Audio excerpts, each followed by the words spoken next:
Hello, here we are, another day. So my house is under renovation and you're gonna hear a lot of noise. And that's just the way it is right now. Today is probably one of the most difficult conjunctions of the year. It's Mars and Uranus conjunct double. And it's a very, very difficult transit. So let's see. You have a lot of past thoughts coming up. It's so weird because that's the first card I saw when I picked up this deck. That hawk again, beautiful. I feel like the feminines have a lot of shape-shifting energy going on. And that's okay. Like, I feel what I'm feeling from the octopus is that, you know, I got a microphone and I should have brought it upstairs. But anyway, that would help with this noise. So,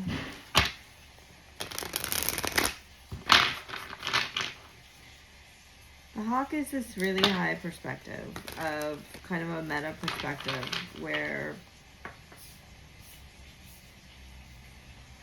you don't get so lost in the tiny details of everything. You don't get so burdened by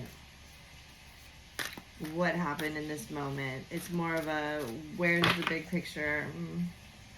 Three of Swords. I feel like the feminines moving in that direction.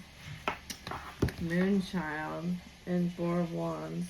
There's something that you're letting go of here. That's what this Moonchild card is about. And it's funny because I feel that energy in the octopus, even though it's 8 arms, right? You may be trying to do everything. You may be trying to hold on to everything. You may not want to let anything go. And yet you are being guided to let stability go in a certain way. So this Nightingale energy is a night energy. We have High Priestess and 9 of Cups. Very night energy. Hidden realms, subconscious. And that blue is almost the exact same blue here. I feel the Nightingale is about singing your song, right? Now we have the Star. The masculine may have something very important to say to you. He's faced in your direction. He sees you quite occupied. Fool and the 6 of Wands. I think you're trying to, man, when I started it got worse. I think you're trying to kind of not have everybody look at you, not notice what you're doing. I feel like you're trying to kind of fly under the radar.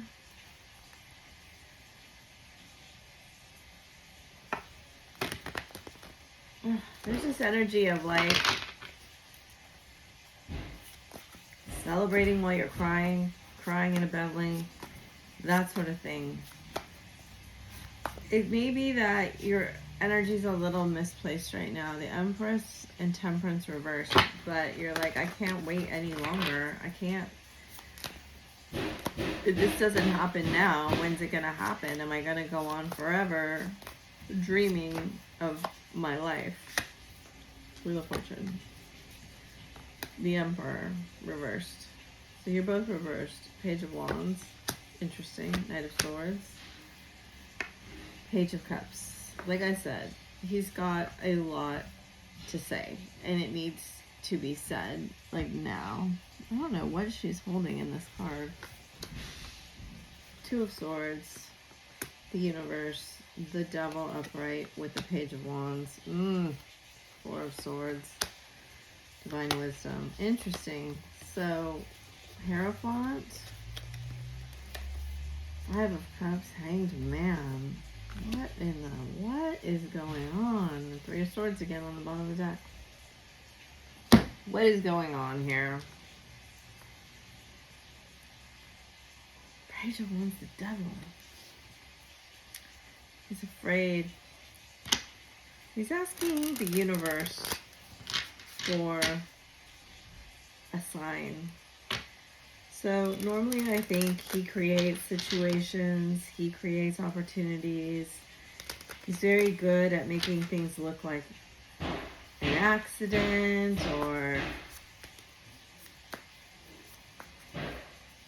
happenstance. Not with you, Lightning. He's watching you. Wow. Wow. Wow. He's watching you.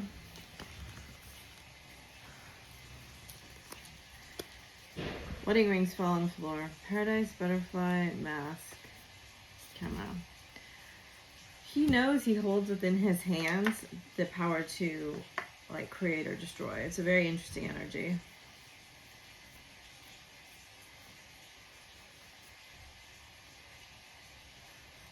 There's this lyric about holding someone's heart in your hand and not wanting to hurt them, but knowing that you kind of have the power to do that. He's been deciding, but he's letting the universe like lead him. He's very afraid to make a mistake. He's very afraid. That's why he's been holding back so much. But this says he will make a move regardless of the fear. You got the universe and divine wisdom, and on the shuffle we had Moonchild. So I think all of these special cards in this deck came out. Perfection of your life. That's a very much this universe energy. It's the world, but it's a lot bigger than that. Be restore and replenish. Be the hunter, not the hunted. Seeing the true you. Softly, the tender touch. Releasing allegiances. Defend to the end. Worthwhile. So I feel like you have a fear, and he had a habit or possibly likes to create a lot of drama, likes to rush in, you know, like a tower. I think this gives him the biggest advantage, but not this time. This time will not be like that. If that applies to you, it's just not going to apply to anyone, everyone. So overall, he's stuck in the transformation of this energy here. He sees you stuck too. Look, yesterday's reading, if you haven't watched it, because I forgot to post it and it was posted really late, I loved yesterday's reading. These two pillars played a huge role and have played a big role. And they're kind of a Two of Swords energy, right? They're not. They're from the High Priestess card, but he's kind of taking on this High Priestess energy, and I want to say you're kind of taking on the Hierophant energy. I feel from the Divine Feminine, there have been a lot of challenges. There have been a lot of heartbreak. There's been a lot of heart. Oh my God. Look at, there's the Moonchild card. Wow. OMG. So probably the three, well, these are the two most painful cards in the deck, in my opinion. The Three of Swords and Nine of Swords. And then you have the Moonchild, which I said, which I talked about. And then the Tower, which I also talked about. He doesn't want to come in like the Tower. I know some of you are going to be like, he doesn't care this much to think this much. And remember how I said heart in the hand? Well, here she has the world in her hands here. He's in his Divine Feminine energy. I don't care what anybody says. Moon in the hand. There's a healing that's gone on, and he is kind of, I'm not going to put that on top. He has recognized that you've been like instrumental in his like evolutionary healing. He's seeing himself, I think, for who he actually is, maybe for the first time in his whole life. And again, so this always is an important card. It's the Three of Swords up there, and then the Four of Swords below, right? The Four of Swords is that Ace of Swords that played a really important part in the reading yesterday. And I don't know, the reading yesterday felt very profound to me. This feels equally as profound.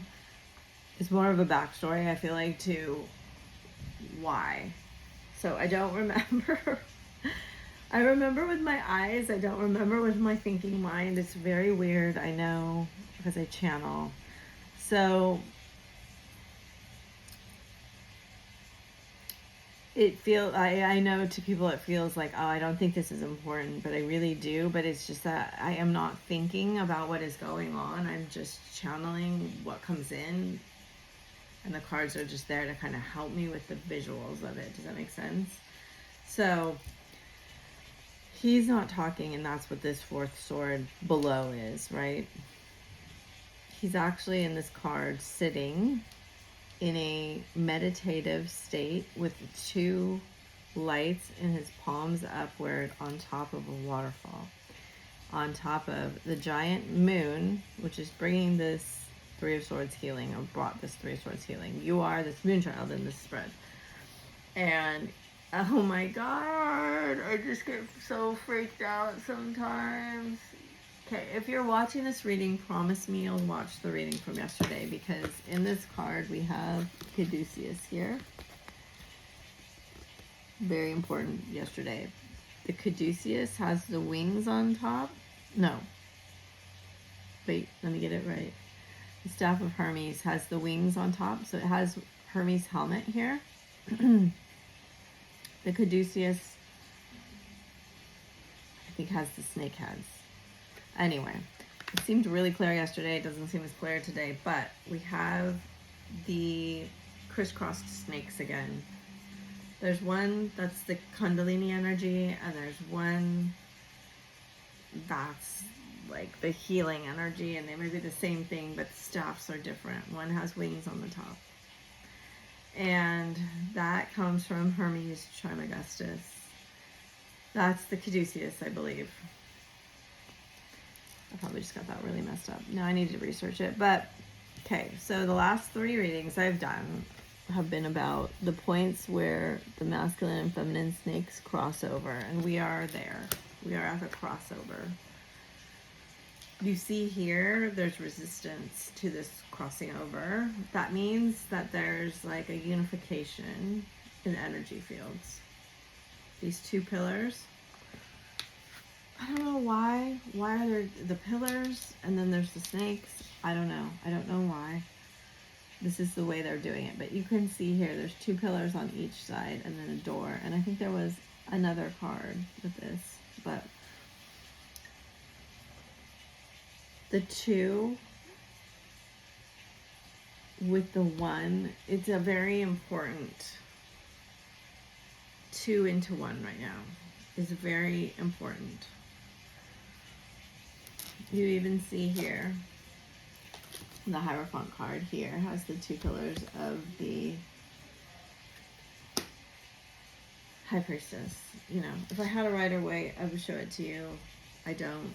I think they're making me like read without Rider-Waite right now, but again, the Devil on this card has a snake by itself. And two female figures that also look kind of like pillars. And the all-seeing eye at the top. So, what do we need to know here? There is the 8 here. There's the 38 here, which is 11, which is, of course, like the pillars again.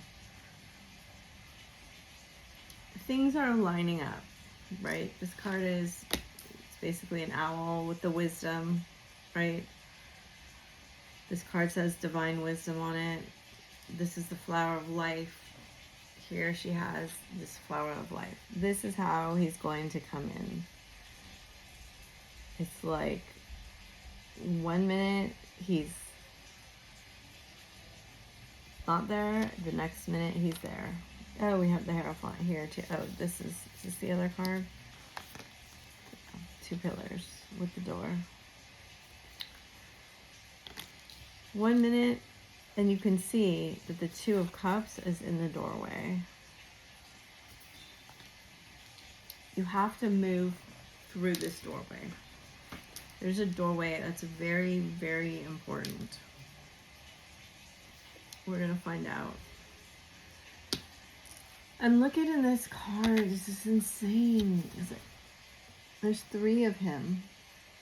Do you see the 2 people moving into 1 person? I didn't even see that.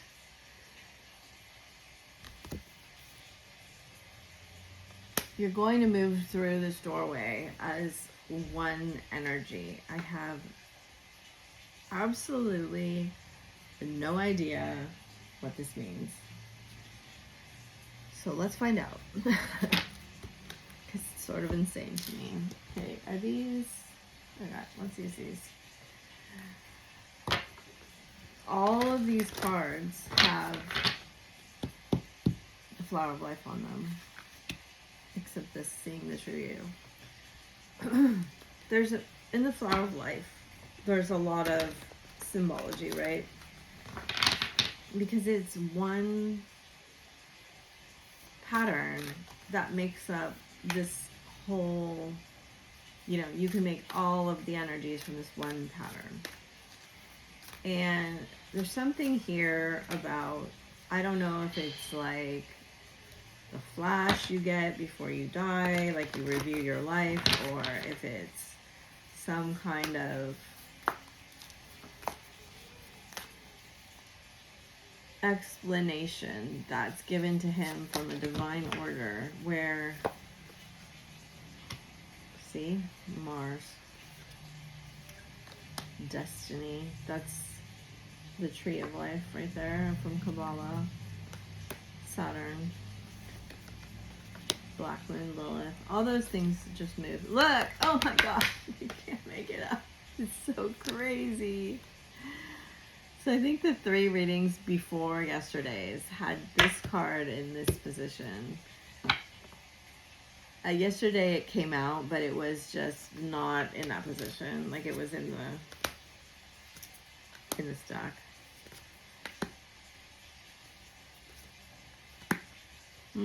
Yeah, I'm not finding this row very important. I'll keep it out. But look at, see, Uranus, Chiron, Saturn again, Mercury, and Pluto. Yeah. So I don't know what. This reading, these 5 aren't that important to me. Earth, 6th house, Aquarius, 8th house, lunar eclipse. So Pluto just went back into the 8th house, or it's just on the verge of going back into it, I believe. Is that right? Is it Pluto? Or is it Saturn? Oh, I can't remember. One of them's Saturn. Going back into the 8th house.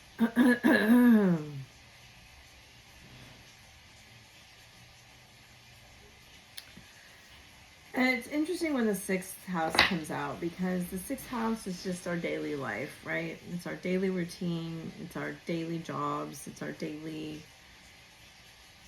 just how we live our lives on a day-to-day basis. Now we have Scorpio, Pisces, Taurus, 3rd house, messages. This is Gemini. This is where Jupiter is right now. So we have a lot of super powerful moving energy. Mars and Uranus are conjunct today. Chiron is in Aries, and it's bringing you your destiny. This healing of this wound in Aries, the self, is bringing you closer to your destiny. We have Saturn truth and Saturn return.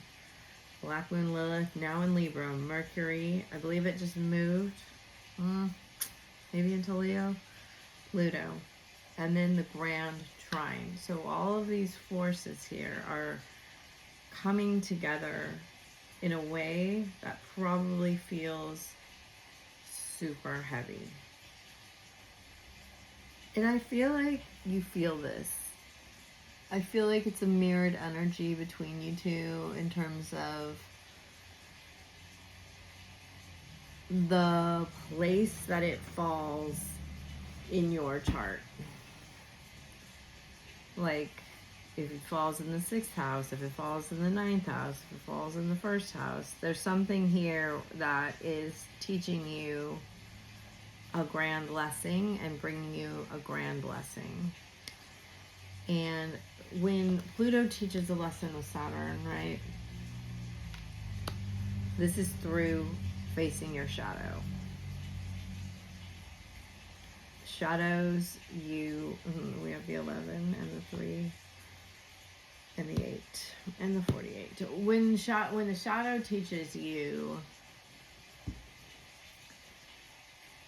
it is, really the most challenging thing it can be. Whatever is kind of the most fearful thing in your life is where it will be around. And it will bring this to your attention so you can understand that you're much more powerful than this fear. Right? That's the only way we can actually raise our vibration. Which is crazy as it sounds. It's like we are love. We are love. But what holds us down into the lower vibrations is any of the beliefs that we're not love, right? Those are fears. So when the time comes, you have to walk through the portal. And it's going to be a crazy ride in how this lines up for you too. This is a crazy reading. And it's crazy because the energies are very, very close to the center.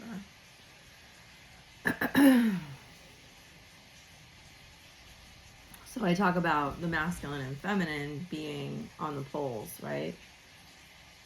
And you two having to move close together and then switch and go back, switch and go back, switch and go back. That's the Kundalini energy rising up. This is the way we clear our fears. This is the way we ascend. We're getting very, very close to unification, dealing with this particular shadow, which is a big shadow. I'm not gonna lie here. It's a big shadow here. I think if this is you, you're very well aware of what it is. It may not make any logical sense to you.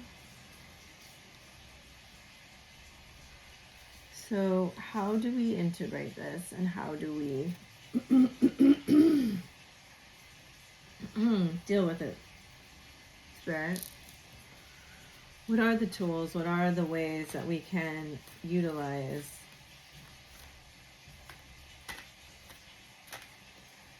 drawing my attention to the 5 of Cups energy?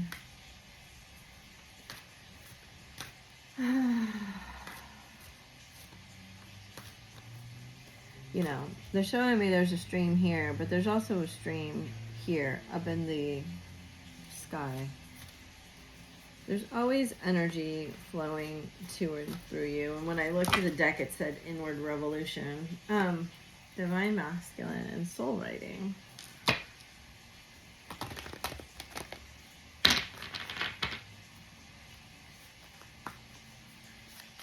That the yin-yang symbol kind of has been haunting me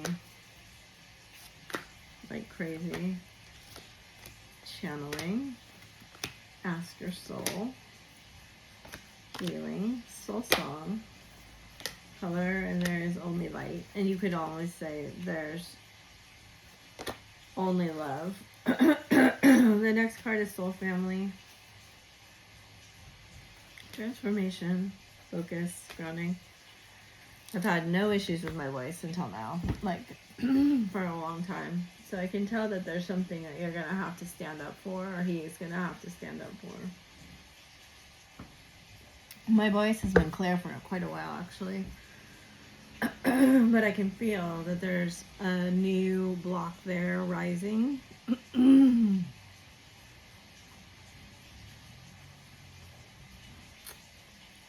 it's not going to be easy for you to get your truth out here. But there is a new people you're supposed to meet. Especially if you feel that. If you feel, look, there's 2 pairs of angel wings here. Especially if you feel that there is supposed to be somebody that you're meeting, because I felt that for a little while. That definitely is being brought to you. Like this new person is like an unlocking energy for you. And it's probably going to come into your life in a very, very strange way. Yeah, see, they're showing me the key again. This person is a key for you.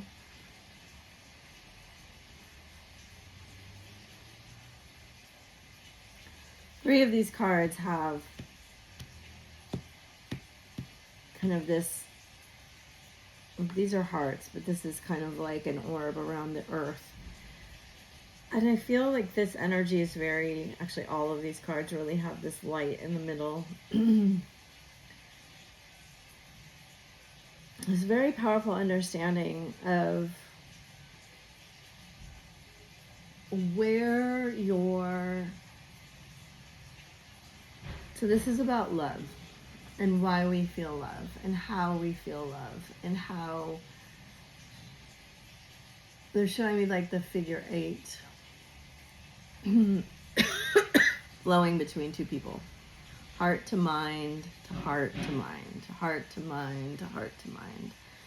And it's like we perceive it often first through our mind, but then it opens our heart or comes into our heart in this way of light, right?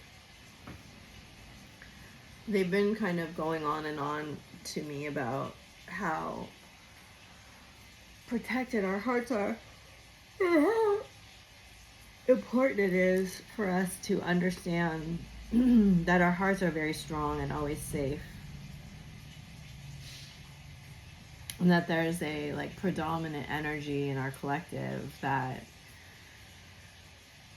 heartbreak will, it's like the thing that we can't withstand is heartbreak, but really we really can. And I know this has kind of been a theme in my life for a little while, that it might be a more personal channeling here, but if you resonate with this, let me know, because I really felt that my mom passed away from heartbreak, and lately I've kind of been going through a very similar feeling to that feeling that I felt she felt, right? So I feel like I'm clearing that energy from my lineage. And you get to a point where you're holding like so much heartbreak in your heart that you feel, well, you just won't survive it. Like you can't survive it, and nobody's meant to survive it. It's like, but you know, if you're someone who is meant to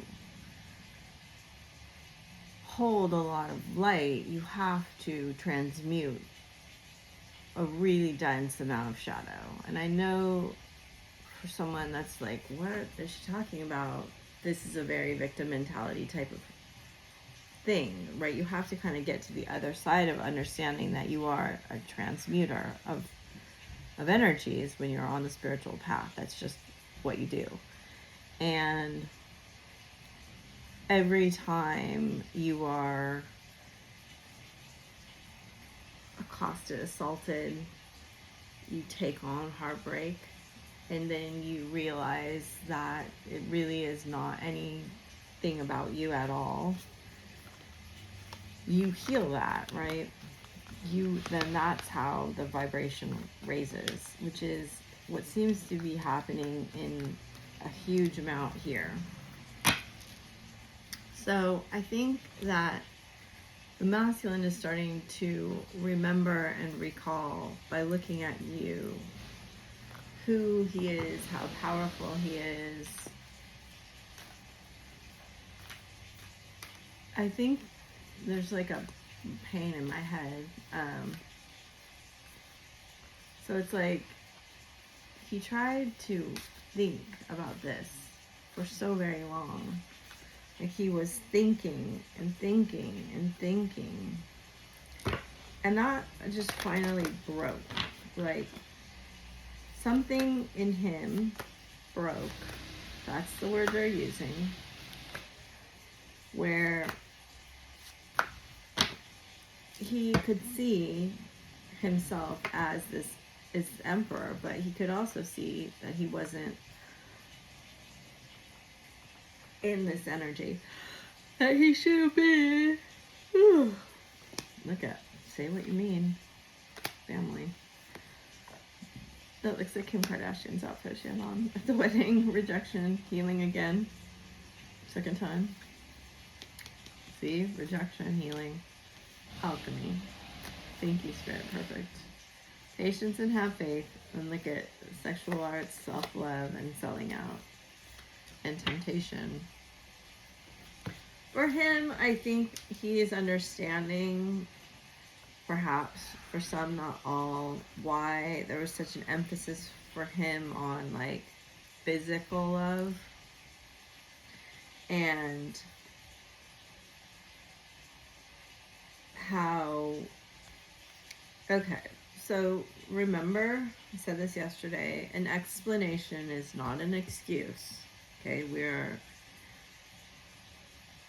picking apart why things happen, how we can heal, and understanding things on like a deeper level. It's kind of crazy because it goes 1, 2, 3, 1, 1, 3, 2, 1. It's kind of like you're going to find yourself right back where you were, but you're going to be a very different person. And it's such a weird feeling. It's like, it's almost like none of it ever like happened, but it all happened. You know what I'm saying? It's just crazy. You're going to have another opportunity to say the things that you wanted to say in the beginning, and so is he, and you're gonna see if you can or not. But okay, back to this. When we fear rejection very deeply, we sometimes use this is like a South Node, North Node discussion here. Like I saw them when I was shuffling these cards, so I'm gonna take these right now, but we sometimes like go really far back to just rely on what we know will work, right? Even though it's not really what we truly desire. And I feel like for some of them that has been like physical relationships, not emotional or spiritual or even mental. Like I feel like he avoided rejection and avoided dealing with his pain by getting a lot of attention through affection. And that was very easy for him. A new romantic cycle begins. And this is healing here. He's understanding why he was doing this. The energy's gaining momentum. Show the world the real you. Love it. Luck is on your side. Beautiful. Time to take action. Gorgeous. Be bold. Loved ones are safe. Fiery climax approaches. We got void of course moon and end of a tough cycle approaches. Full moon in Capricorn. A time for healing. So, on the 30th, I think, is the next. There's 2 full moons in Capricorn this year. And I think by that time, you will have a lot of the resolution of this problem. It may not be all the way done, but look at, don't let your past hold you back. Don't let pride get in the way. Prosperity lies ahead, nothing yet set in stone, you are good enough. You can really rewrite a lot of the story. That's been coming through a lot too.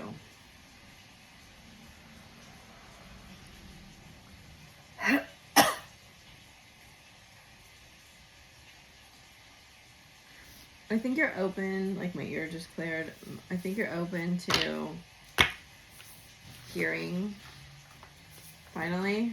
I think you're finally open to hearing things that you weren't open to before. And I think this is because you have at least healed one pretty major family DNA lineage wound.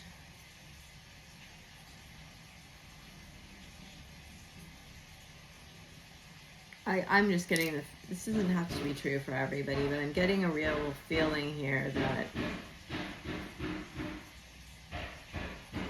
everything was kind of made to be much more important than what you had to say, and nobody really took it seriously. And there's, you know, that card plays such a big role. That could have been why this rejection was always so deep, you know.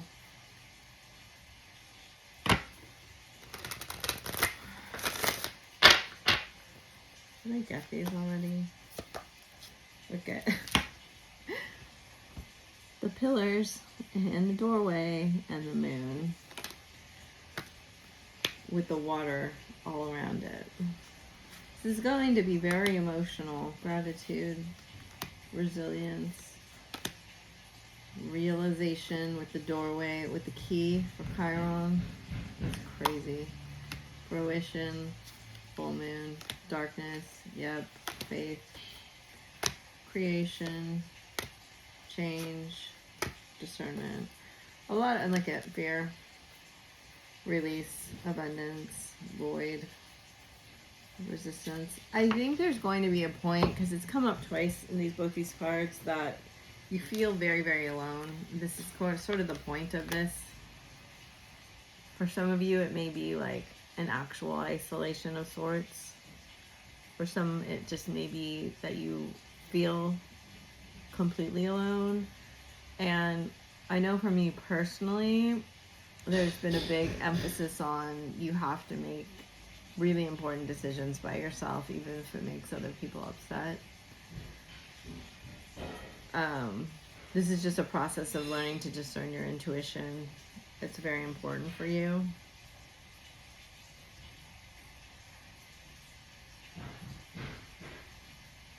And of course, there's consequences to every decision.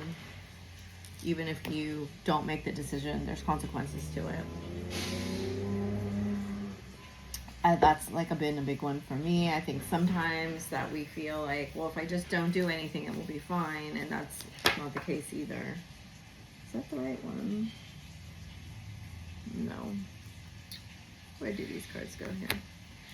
So I want to say that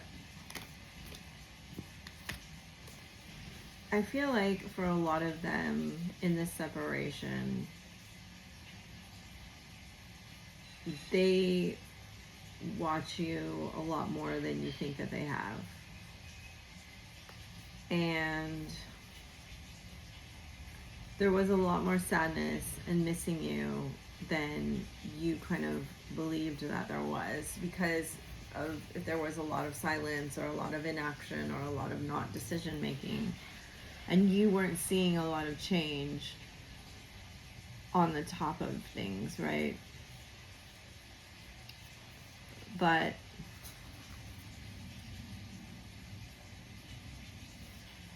there was a lot of introspection, I think a lot more than you believed that there was in him. I don't know. I find that hard to believe also, so whatever.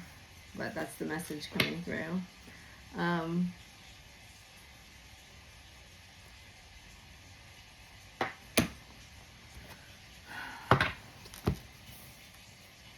Do I want some of these?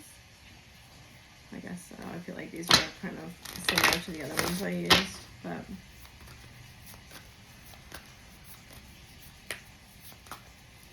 can we make this transition easier, Spirit?